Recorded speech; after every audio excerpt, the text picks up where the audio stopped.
Hola a todos, ¿cómo están? Bienvenidos a Aprende en Casa 2, un espacio en el que vamos a poder estudiar y divertirnos desde nuestros hogares. Y el día de hoy nos acompaña María Meléndez. Hola María. ¿Cómo están? Qué gusto de estar aquí con ustedes, ya a punto de empezar esta sesión de hoy. Alfonso, ¿tú cómo estás? Muy bien, también muy emocionado por la sesión del día de hoy. Y vamos a tener el gusto de estar con ustedes en esta clase de Ciencias Naturales de sexto grado. ¿Están listos? Pues muy bien. Pero antes, vamos con Ajo Listo para que nos dé un consejo. ¡Hola! ¿Cómo están? Espero que muy bien. ¡Qué bueno que salgo en la tele! Así los puedo ver todos los días. Recuerden que es importante seguir cuidándonos, lavándonos las manos por lo menos durante 20 segundos, usando mucha agua y jabón.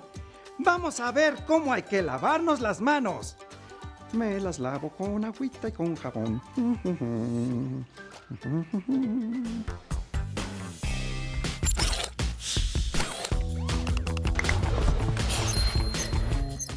¡Atención! ¡Atención! A continuación, información importante.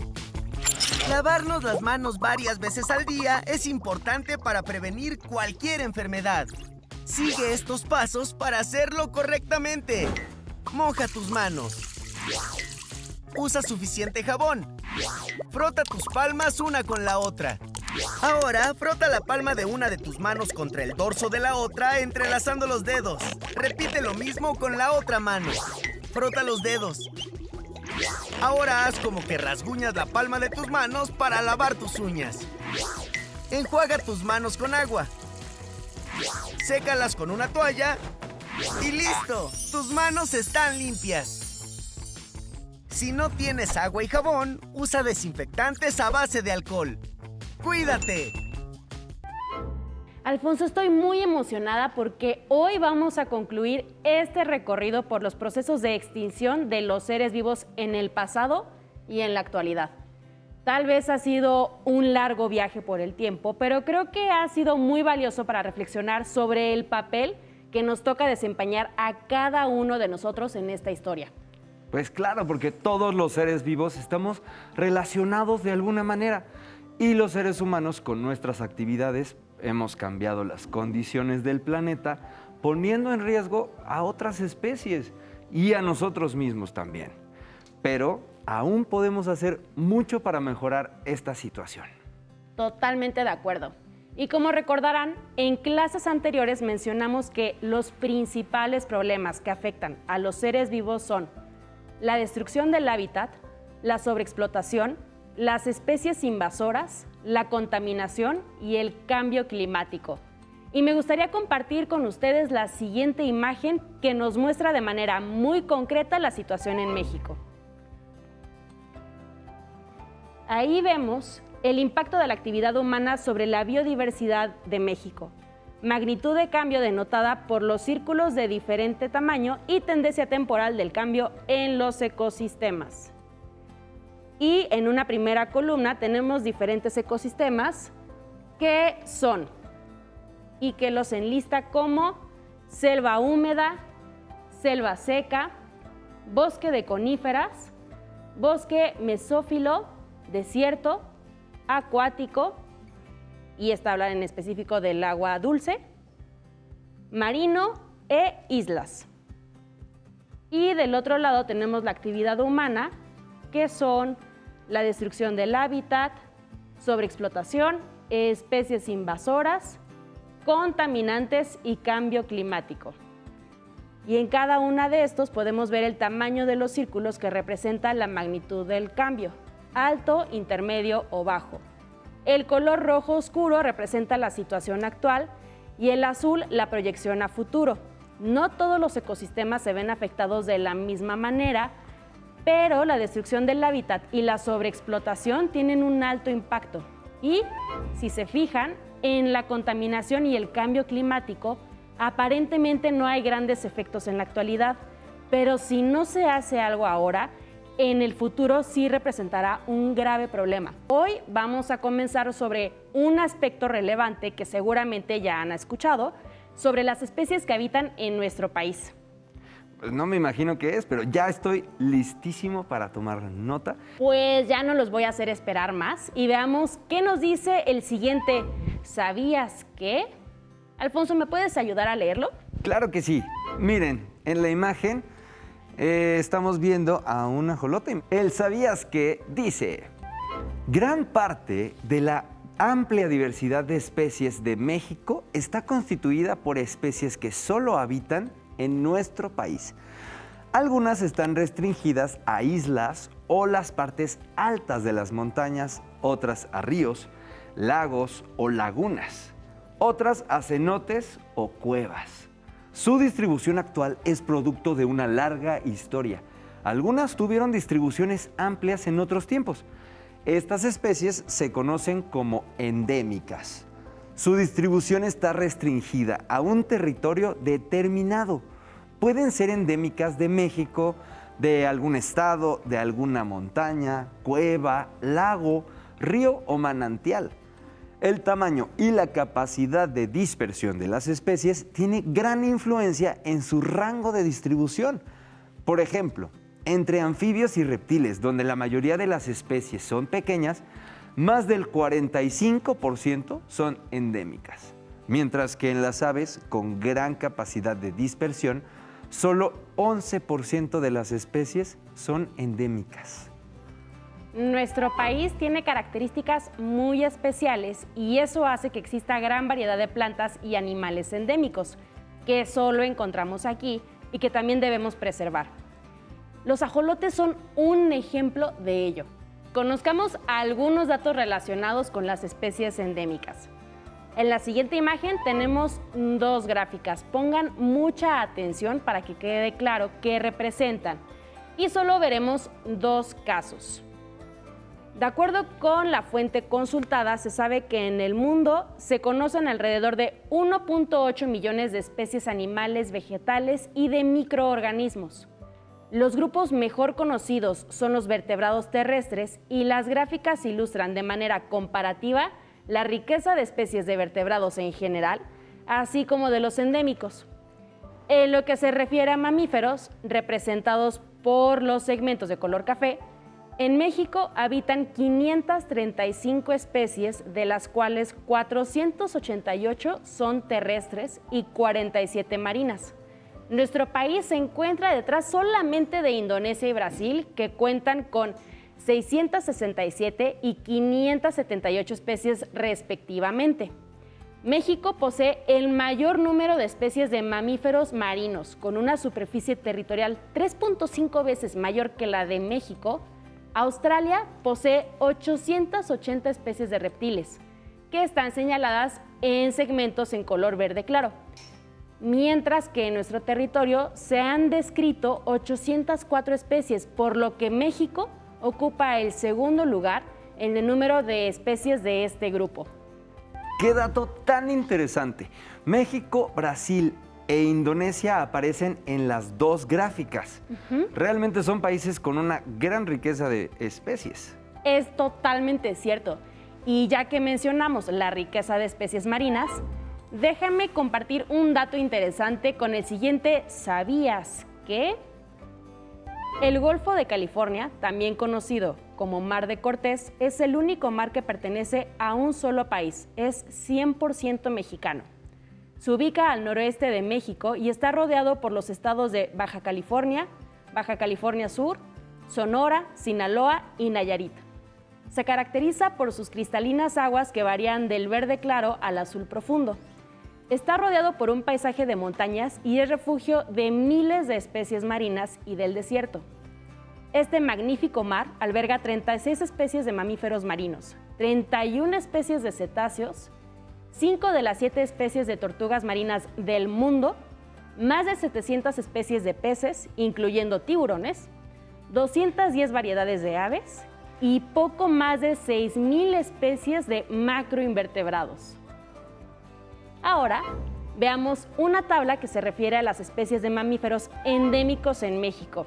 Y Alfonso, ¿me dices qué te parece? Por supuesto que sí. Mira, en general observo que lo que más abunda son los peces, por lo que estamos viendo en este cuadro. Este cuadro se refiere a las especies de vertebrados descritas, estimadas y endémicas de México y el total mundial. Entonces, después le siguen de los peces, siguen las aves y los reptiles. También veo que hay muchas especies endémicas en cada grupo. Y ahora veamos un video con un breve ejemplo de conservación de una especie en riesgo, la guacamaya roja. En México se usa el método de evaluación de especies en riesgo que utiliza la Semarnat para clasificarlos. Con este se desarrollaron 4 categorías para catalogar a las especies que se consideran en riesgo. 1. Probablemente extinta. 2. En peligro de extinción. 3. Amenazadas. Y 4. Sujetas a protección especial. Entonces, si las cuentas no nos fallan, en México tenemos 2.678 especies en algún riesgo de extinción.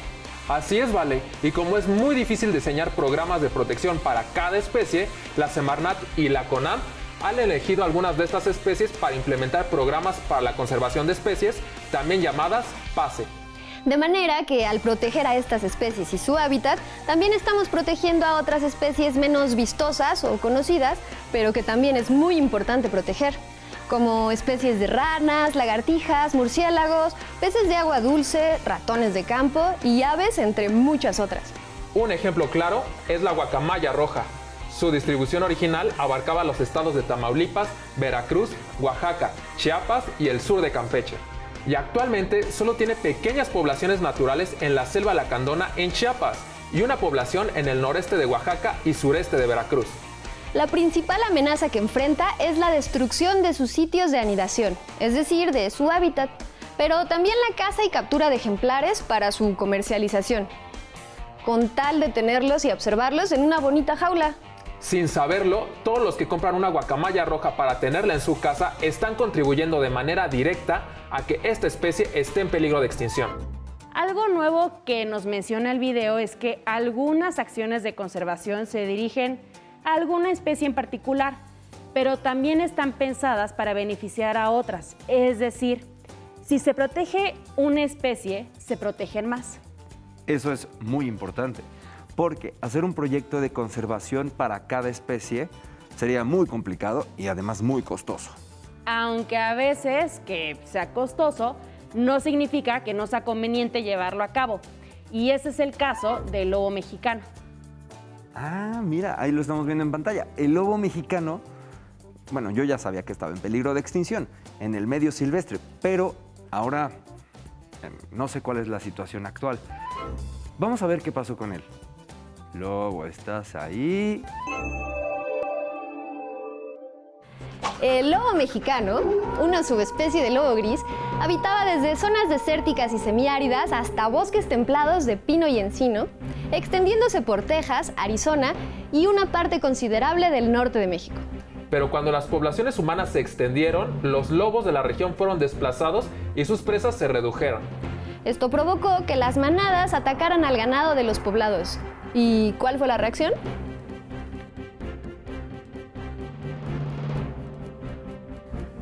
Pues ganaderos y autoridades llevaron a cabo campañas para cazarlos hasta llevarlos prácticamente a la extinción.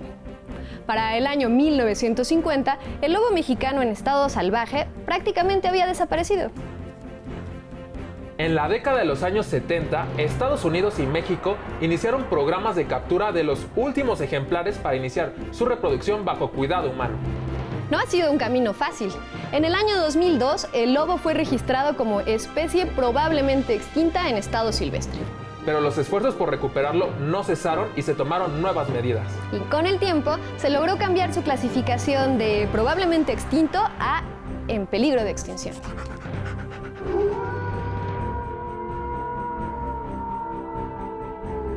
Actualmente contamos con una población total de 200 lobos mexicanos, tanto en nuestro país como en Estados Unidos en estado silvestre. Regresemos con nuestro invitado. Ingeniero Mario, ¿vale la pena preservar una especie que después de varias décadas sigue teniendo poblaciones con pocos animales en estado silvestre? Claro que vale la pena, Valeria, ya que todas las especies cumplen una función ecológica en nuestros ecosistemas. Y es por esto que debemos hacer acciones para conservarlas. Sabemos que dichas acciones pueden ser caras, pero también hay que ser conscientes de que puede ser más caro perder estas especies. Te pongo como ejemplo el lobo. El lobo es un depredador que lo que se busca con su conservación es el equilibrio ecológico, ya que mantiene equilibrada la cadena alimenticia. Por ejemplo, el pecarí y el venado, que son de las especies de las que se alimenta, al sentirse perseguidos por el lobo, se empiezan a alimentar en diferentes sitios del bosque, permitiéndole a la vegetación recuperarse. Si no tuviéramos estas especies, siempre se estarían alimentando en donde mismo y no le darían oportunidad a la vegetación de esta recuperación, por lo que perderíamos especies de flora presentes en los bosques. Es por esto la importancia de preservar las especies, por pequeñas que sean sus poblaciones. Pues qué bueno que, aunque sea en una población reducida, el lobo mexicano sigue ahí, cumpliendo su función como parte de su ecosistema. Yo sabía que es una especie pequeña en comparación con otros lobos y que además vive en zonas desérticas o en los bosques de México y Estados Unidos. Definitivamente. Todos los esfuerzos son importantes en el cuidado de las especies y sobre todo con las que son propias de nuestro país y están en peligro de extinción. Ya vimos el caso de un ave y un mamífero terrestre, entonces ahora le toca el turno a un anfibio. Muy bien, y ahí estamos viendo en pantalla el ajolote mexicano. Me hubiera encantado que entrevistaran a Jolisto, pero supongo que él está muy ocupado con el asunto de salud del lavado de manos. Así que mejor vamos a ver el video. Actualmente existen 52 programas de acción para la conservación de las especies, conocidos como PACES, que se enfocan en la preservación de una sola especie. Uno de estos PACES está dirigido al ambistoma, categoría de anfibios que engloba el ajolote y el achoque mexicano. Las principales amenazas para esta especie son 3: la calidad del agua, la introducción de especies invasoras y la creciente urbanización.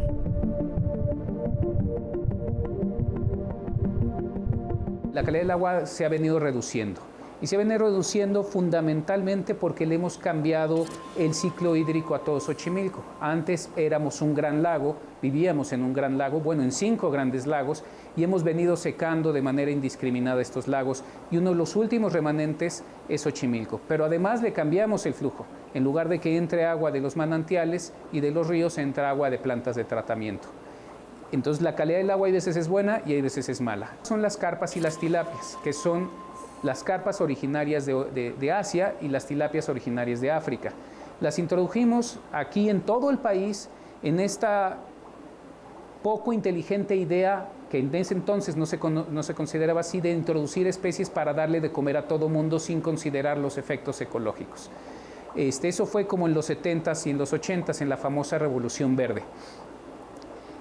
Las carpas se introdujeron en Xochimilco y las tilapias, y son especies muy voraces que comen huevos de ajolote, comen alevines de ajolote y compiten por el alimento de los ajolotes. Entonces han hecho que la diversidad de Xochimilco se reduzca y afecte mucho a la población. Y la tercera es el crecimiento y la urbanización de Xochimilco como tal. Xochimilco ha venido urbanizándose y está muy rodeado de muchas casas que hacen mucho ruido, y los ajolotes no les gusta mucho el ruido que generamos los seres humanos. Los ajolotes antes se extendían por todo el Valle de México y ahora solo les queda este último resquicio.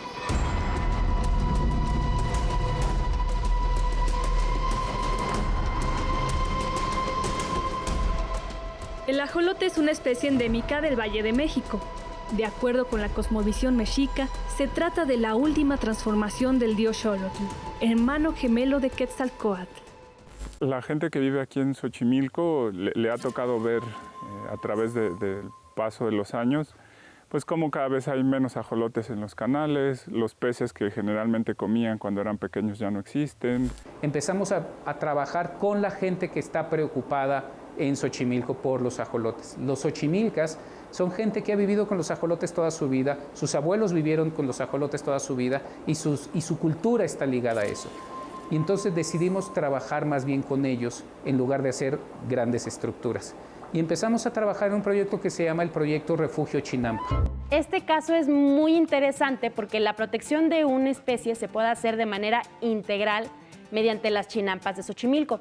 No solo se protege una especie endémica, sino que se trabaja con la gente del lugar para cuidar todo un ecosistema y realizar actividades como con una visión de sustentabilidad para preservar el hábitat, sus especies y así seguir obteniendo beneficios.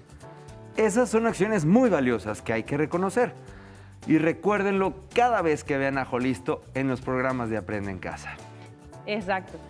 Y el último ejemplo corresponde a un mamífero marino que recientemente ha recibido mucha atención porque está gravemente amenazado. Se encuentra en peligro de extinción y se trata de la vaquita marina. ¡Wow!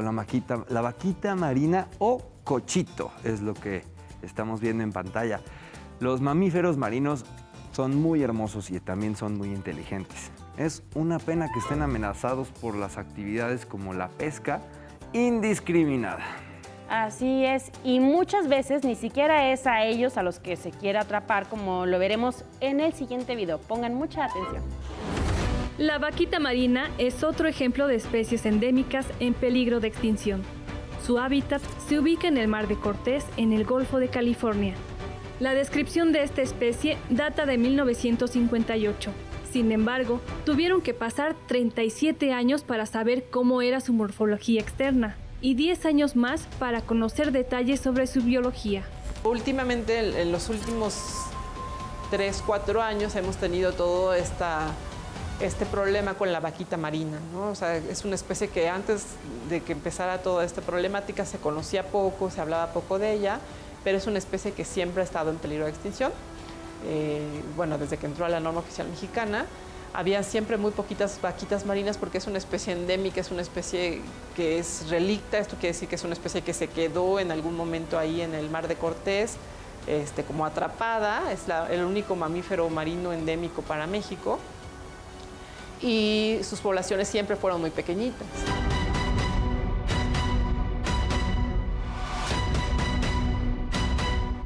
Si bien no hay certeza sobre el número de individuos que hay de esta especie, se sabe que apenas podría quedar una veintena.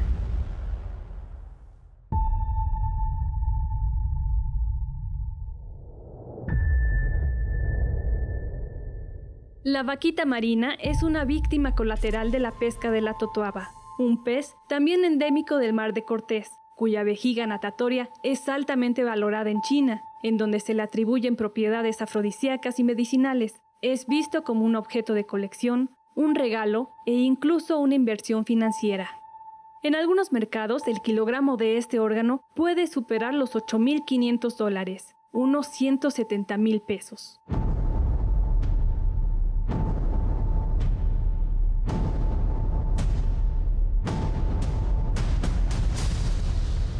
La vaquita venía disminuyendo en 8% anual.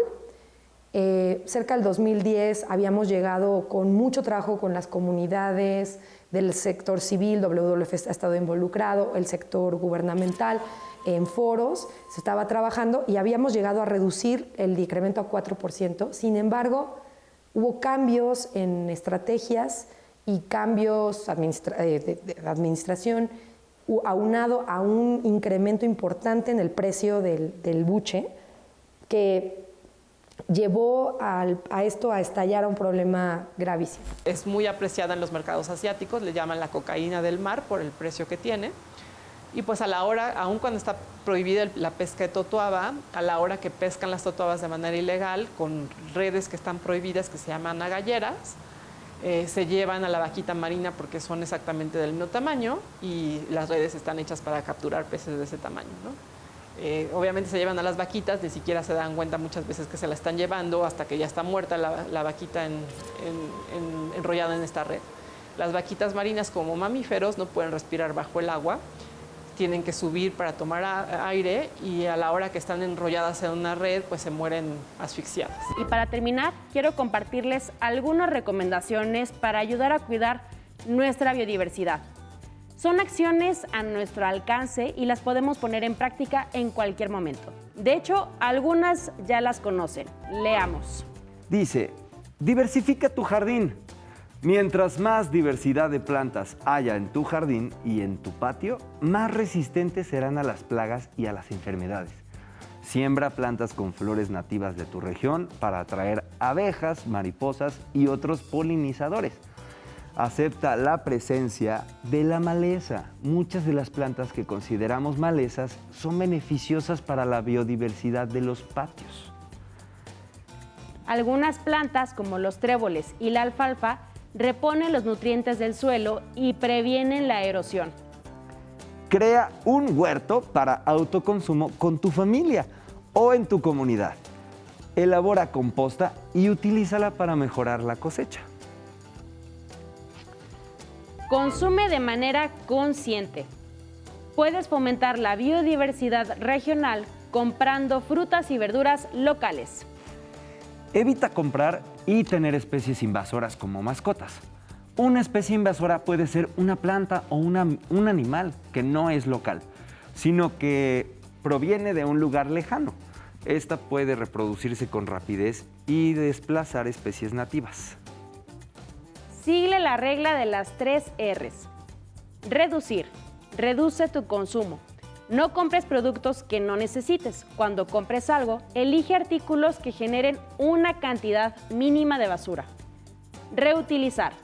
Reduce la cantidad de objetos que desechas al utilizarlos más de una vez. Reciclar.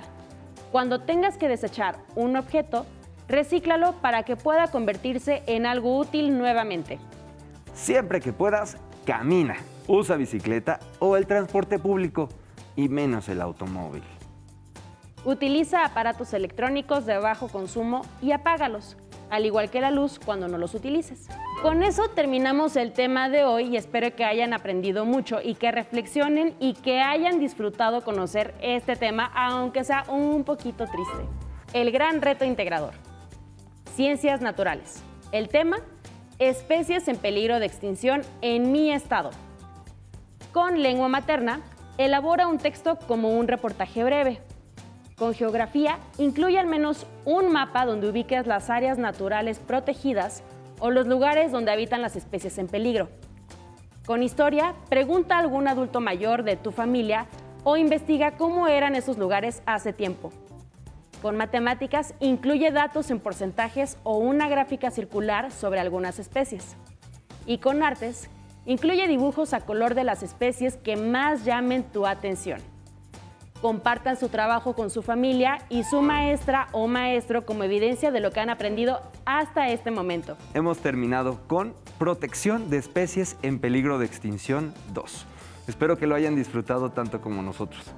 Y gracias a los maestros y a las maestras que nos acompañaron el día de hoy. Hasta la próxima. Pero antes, a movernos un poco.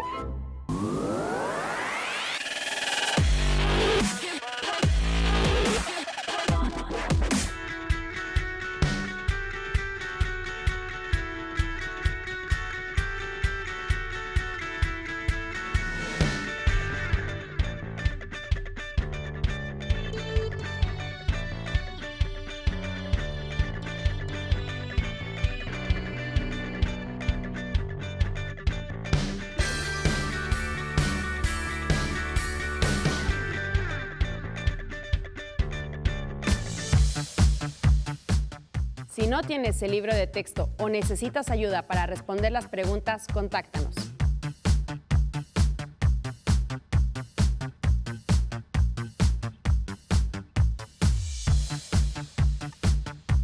También puedes encontrar los libros de texto en la página conaliteg.cep.gov.mx. Si quieres volver a ver los programas de Aprende en Casa, los puedes encontrar en la siguiente liga: aprendeencasa.cep.gov.mx. Atención, atención.